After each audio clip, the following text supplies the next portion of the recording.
সুপ্রিয় দর্শক, সত্যপক্ষের আজকের পর্বে আপনাদের সবাইকে স্বাগত জানাচ্ছি।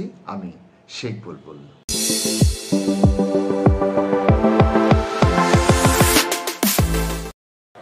আমরা স্পষ্টভাবে বলতে চাই, এই বছরের ডিসেম্বরের মধ্যে জাতীয় সংসদের নির্বাচন অনুষ্ঠান করতে হবে। এই বছরের ডিসেম্বরের মধ্যে জাতীয় সংসদের সাধারণ নির্বাচন অনুষ্ঠানের জন্য যে সমস্ত সংস্কার জরুরি, নির্বাচনমুখী সংস্কার, সেগুলোর ভিত্তিতে আপনারা আলোচনা করুন। আপনার সরকারে একজন বিদেশি নাগরিককে আপনি জাতীয় নিরাপত্তা উপদেষ্টা করেছেন। আপনার কি সেই আক্কেল জ্ঞান নাই? একজন বিদেশি নাগরিকের কাছে এই দেশের সেনাবাহিনী নিরাপত্তা সংক্রান্ত রিপোর্ট প্রদান করবে কিভাবে ভাবলেন? এই জনসভা থেকে দাবি করছি, সেই জাতীয় নিরাপত্তা উপদেষ্টাকে আপনি বিদায় করুন। সেই জাতীয় নিরাপত্তা উপদেষ্টা হয় নিজে পদত্যাগ করবে, না হয় আপনি তাকে বিদায় করবেন। এই দেশের নিরাপত্তা সংক্রান্ত কোনো জাতীয় দায়িত্ব বিদেশি নাগরিকের হাতে থাকতে পারে না। প্রিয় দর্শক, আপনারা যে ভিডিওটি দেখলেন তা থেকে নিশ্চয়ই বুঝতে পারছেন, বিএনপি নেতা সালাউদ্দিন আহমেদ আগামী ডিসেম্বরের মধ্যেই নির্বাচনের জন্য অতি তৎপর হয়ে উঠেছেন। একই সাথে তিনি খলিলুর রহমানের পদত্যাগের জন্য উদ্বেলিত হয়ে উঠেছেন। আপনাদের নিশ্চয়ই মনে আছে, এই খলিলুর রহমানকে নিয়ে প্রথম প্রশ্ন উত্থাপিত হয়েছিল ভারতে। ভারতীয় একটি গণমাধ্যমে চন্দন নন্দী প্রথমে এই বিষয়টি উত্থাপন করেন। আসলে চন্দন নন্দী যে বিষয়টি উত্থাপন করেন তার পেছনে ছিল এক গভীর ষড়যন্ত্র, এবং সম্ভবত সেই ষড়যন্ত্র অনেকাংশেই বাস্তবায়িত হয়েছে। আপনারা হয়তো কেউ কেউ বলবেন এদেশের অনেকেই সেই ষড়যন্ত্রের ফাঁদে পা দিয়েছেন, হয়তো তাই, কিন্তু আমি সেটি বলছি না। আমি বলছি বিএনপির আজকের যে সালাউদ্দিন আহমেদ, তিনি ষড়যন্ত্রের ফাঁদে পা দেননি, তিনি এই ষড়যন্ত্রের একটি অংশ। সুপ্রিয় দর্শক, আপনাদের নিশ্চয়ই মনে আছে, এই সালাউদ্দিন আহমেদ আজকে যে ভূমিকায় অবতীর্ণ হয়েছে তার সাথে তার পূর্বের ভূমিকার বিন্দু মাত্র মিল নেই। আসুন আমরা একটু অতীতটা ঘুরে আসি।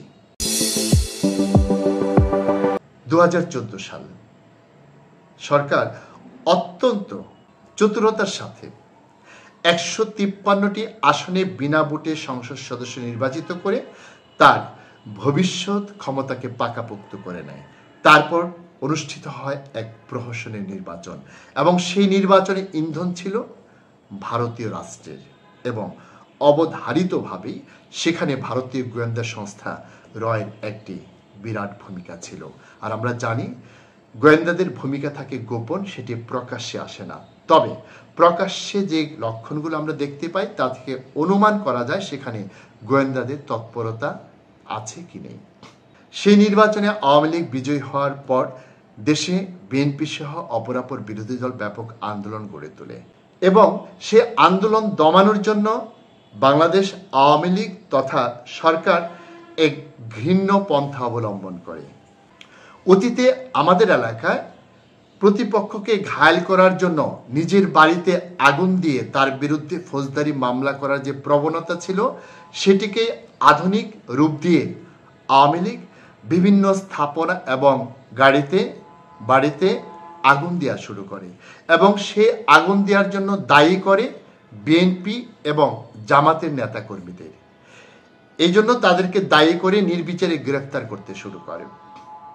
মাঝে মধ্যে হাতে নাতে যারা ধরা পড়েছে তখন তারা কিন্তু কেউ বিএনপি বা জামাতের কর্মী বা সমর্থক ছিলেন না।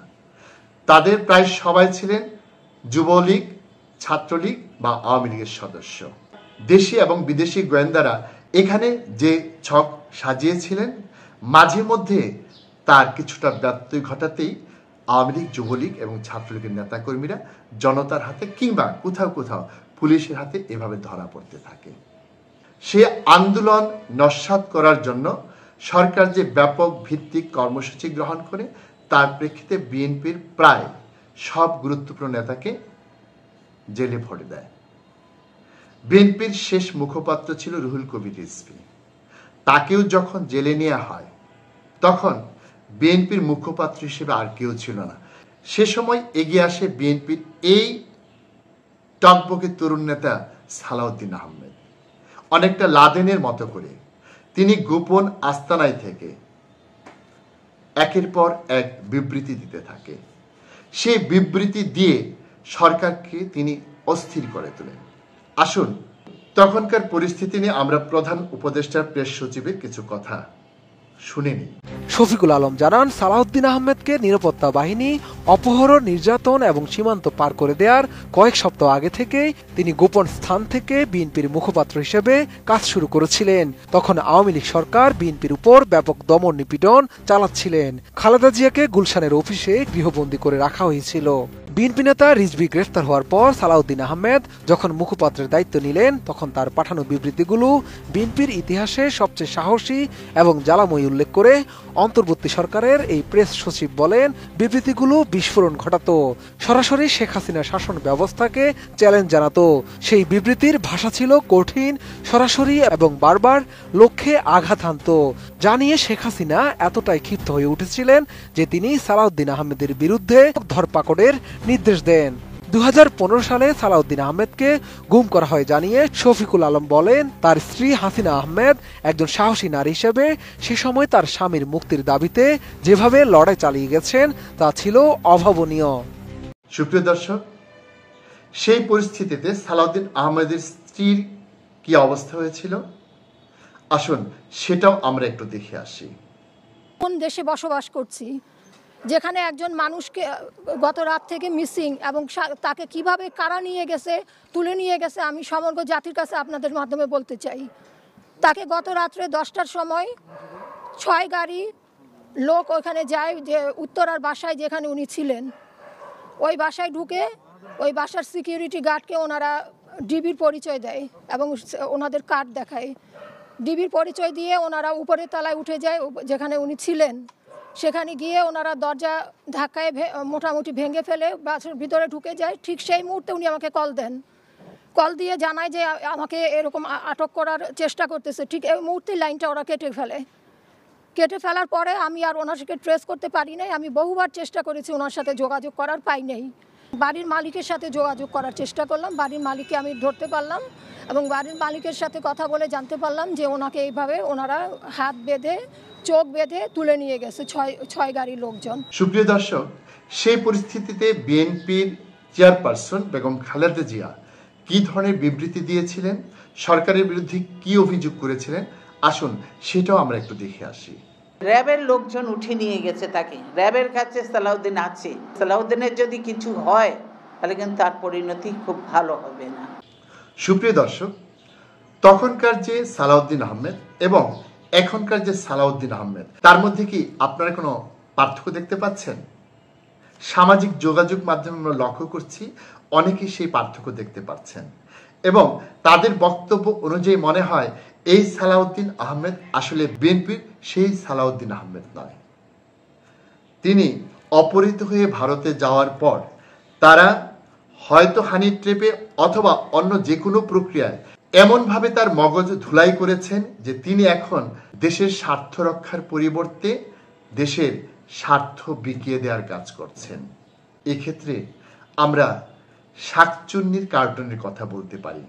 একজন গৃহবধূ গরু আনতে গিয়ে কিভাবে শাকচুন্নির শিকারে পরিণত হয়েছিলেন, শাকচুন্নি কিভাবে সেই গৃহবধূর রূপ ধরে সংসারে গিয়ে অশান্তি সৃষ্টি করেছিলেন, সেই অশান্তির ফলে কিভাবে ওঝা ডাকা হয়েছিল এবং কিভাবে সেই শাকচুন্নিকে শায়েস্তা করা হয়েছিল। আমরা জানি এদেশের মানুষ অত্যন্ত সচেতন। সালাউদ্দিন আহমেদ যদি শাকচুন্নির ছোট ভাইও হয়ে থাকেন তাহলে এদেশের মানুষ তাকে অবশ্যই প্রতিরোধ করবে এবং তাকে বিএনপির সেই ত্যাগী নেতা, তুখুর নেতা, সেই দেশপ্রেমিক সালাউদ্দিন আহমেদ হিসেবে প্রতিষ্ঠা করবেন। এদেশের জনগণের সেই সক্ষমতা আছে বলে আমি বিশ্বাস করি। সুপ্রিয় দর্শক, আজকের মতো এখানেই শেষ করছি। আপনাদের সাথে আবারও দেখা হবে। সে পর্যন্ত আপনারা সবাই ভালো থাকুন, সুস্থ থাকুন। আল্লাহ হাফেজ।